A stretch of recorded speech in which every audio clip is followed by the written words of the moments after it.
અહીંયા પણ નર્તન તો છે જ, પણ આપણા કંઠનું, શબ્દોનું, હૈયાના ભાવોનું અને ભક્તિનું. આ પરંપરા, બેઠા ગરબાની પરંપરા, આમ જુઓ તો આપણે એના આરંભનો વિચાર કરીએ તો એવું માનવું પડે કે વેદોના સમયમાં જ્યારે વેદોના મંત્રો, ઋચાઓ આ બધાનું ગાન કે પઠન થતું ત્યારે હંમેશા બેસીને થતું. કોઈ પણ યજ્ઞ, હવનો થાય ત્યારે પણ શ્લોકો, મંત્રો, ઋચાઓ આ બધું બેસીને જ બોલવાની પરંપરા છે. કેમ કે બેસવું એટલે સ્થિર થવું, આસન ગ્રહણ કરવું. અને આપણે માતાજીની જ જ્યારે સ્થાપના કરતા હોઈએ છીએ ત્યારે આપણે પોતે અસ્થિર રહીએ એ તો કેવી રીતે ચાલે? એટલે અંદરની સ્થિરતાની આરાધના કરવા માટે આપણે સૌ બેસીને, જ્યાં માતાજીનું સ્થાપન થયું હોય એ શક્તિની સમક્ષ બેસીને, એ ઉર્જાના સ્ત્રોતની સમક્ષ બેસીને એને આનંદ આપવા માટે જે ગરબા ગાઈએ છીએ, જે માતાજીની સ્તુતિ ગાઈએ છીએ, અજવાસનો જે ઉલ્લાસ વ્યક્ત કરીએ છીએ, એની અભિવ્યક્તિ એટલે બેઠા ગરબાની પરંપરા. આમ તો યુગોથી ચાલી આવતી આ પરંપરા હવે કેટલીક જ્ઞાતિઓએ વધારે જીવંત રીતે સાચવી છે.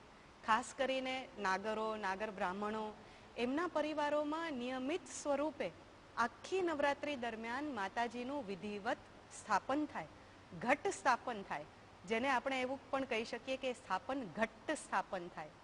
એવા સુંદર સ્થાપનમાં જવારા વવાય, એક શ્રીફળ, એકાક્ષી હોય તો અતિ સુંદર, એને પણ માતાજીના પ્રતીક તરીકે મૂકવામાં આવે અને પછી હૈયાના ભાવથી એની અંદર માતાજીની પ્રાણ પ્રતિષ્ઠા થાય. જ્યાં માતાજી સાક્ષાત હાજરા હજુર આપણી સામે બિરાજમાન હોય, એમની સામે એમને રાજી કરવા માટે જે ગરબા ગવાય એ ગરબા એટલે બેઠા ગરબા. આજના કાર્યક્રમનો આરંભ એટલે જ આપણે બહુ જ વિલક્ષણ કર્યો, બહુ જ સુંદર અને બહુ જુદો કર્યો. કેમ કે જ્યારે આપણે માતાજીને આવકારતા હોઈએ, એમનું આહ્વાન કરતા હોઈએ, એમને બોલાવતા હોઈએ, ત્યારે કેમ કોઈ રાજા મહારાજા ક્યાંક પધરામણી કરી રહ્યા હોય તો એમની કેવી રીતે છડી પોકારીએ? એમ આ તો જગતજનની છે, આ તો 14 ભુવનની માં છે, આ તો અધિષ્ઠાત્રી છે આખા એ જગતની. અને એટલે એ જ્યારે પધારી રહી હોય ત્યારે એની છડી પણ ખૂબ સુંદર રીતે ઊંચા સ્વરે એ જ રીતે બોલાય જે રીતે આપણે સાંભળી.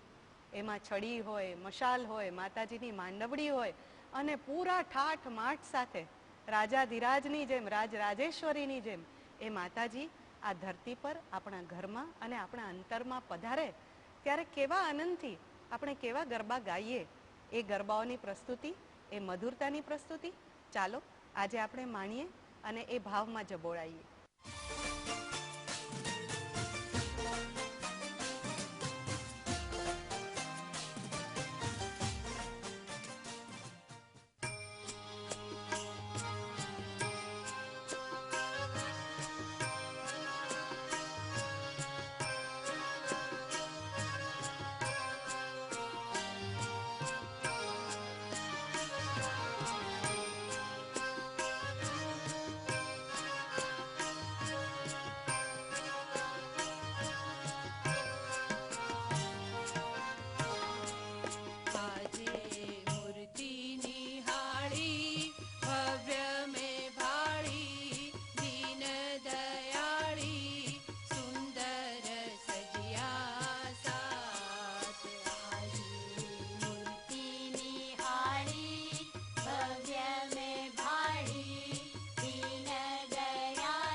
હિંડોળાને ખાય સારું આકાશ એક હિંડોળાની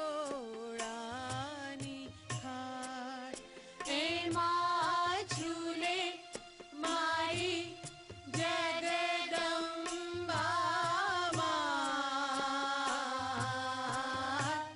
હિંડોળાને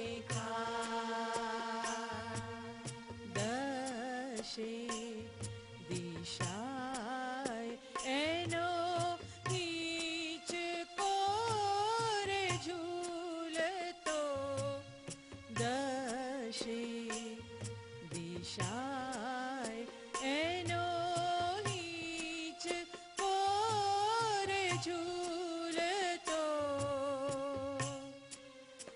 એનું રૂપ છે અરૂપ તો વીરા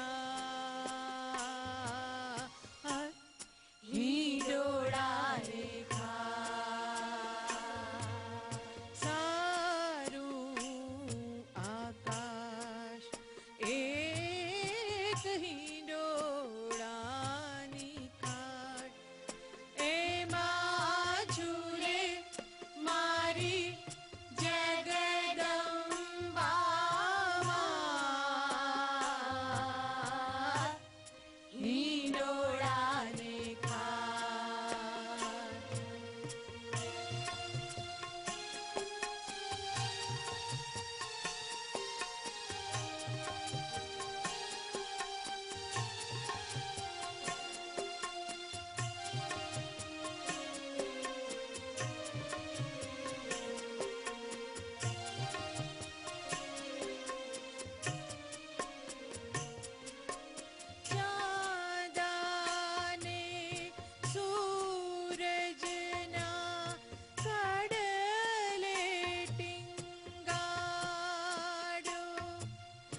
હિંડોળાને ખાટ,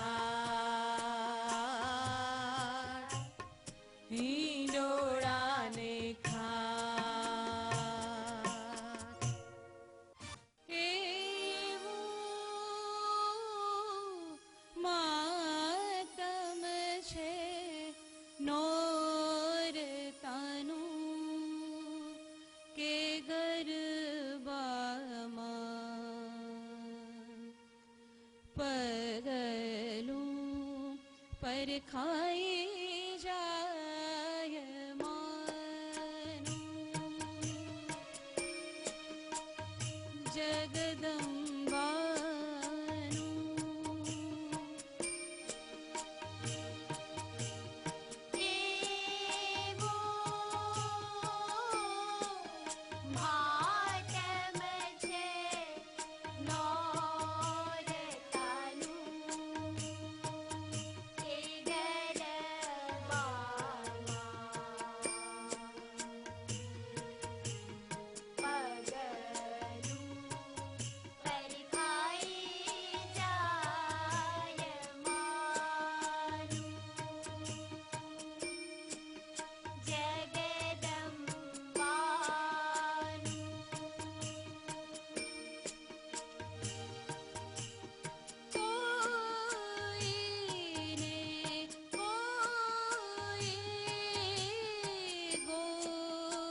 झबकारा देती आँख मध्यમાં મુકાયા માટીના ગરબામાં માડીની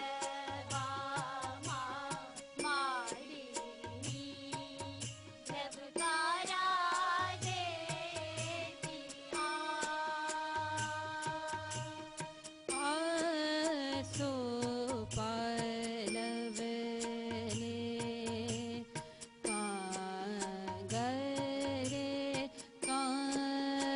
કાંગરે જીવીને જગદંબા કહેતી કાંત આસો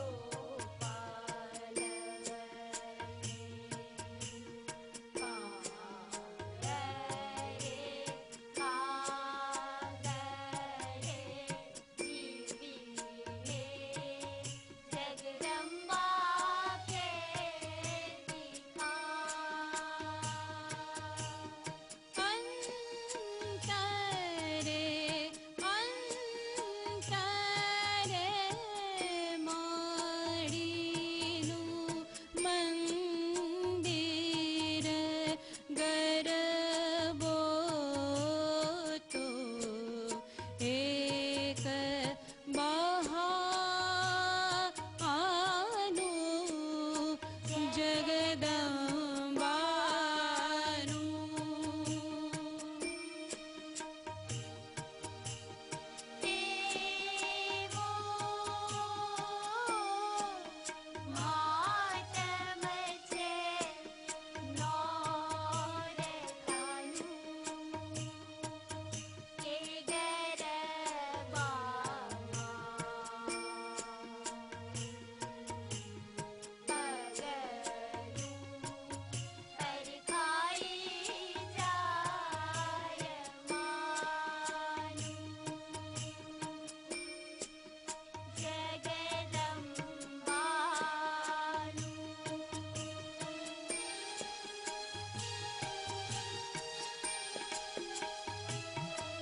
શરદનું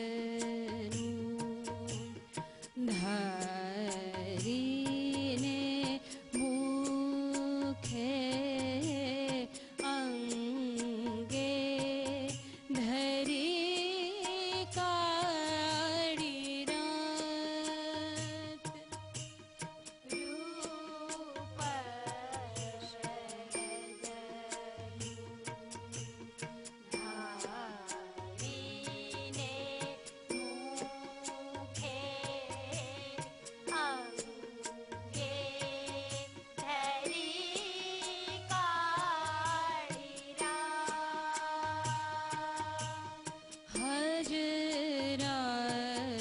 હજુર છે ગોરીના ગરબામાં મહાકાળી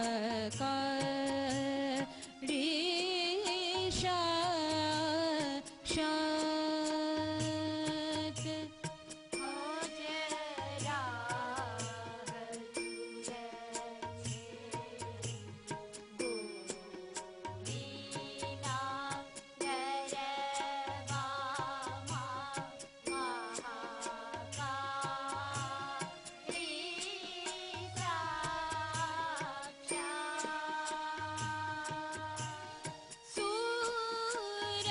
સુરની સોબતે તાલે દેદુમાનું હૈયું ધબકે છાનું મારું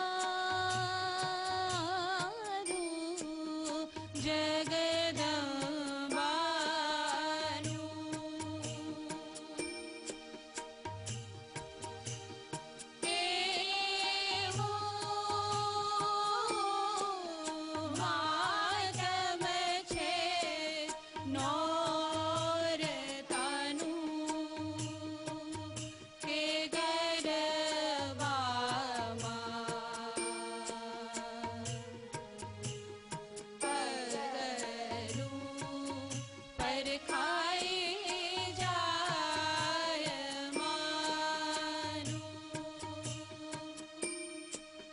જગદંબાનું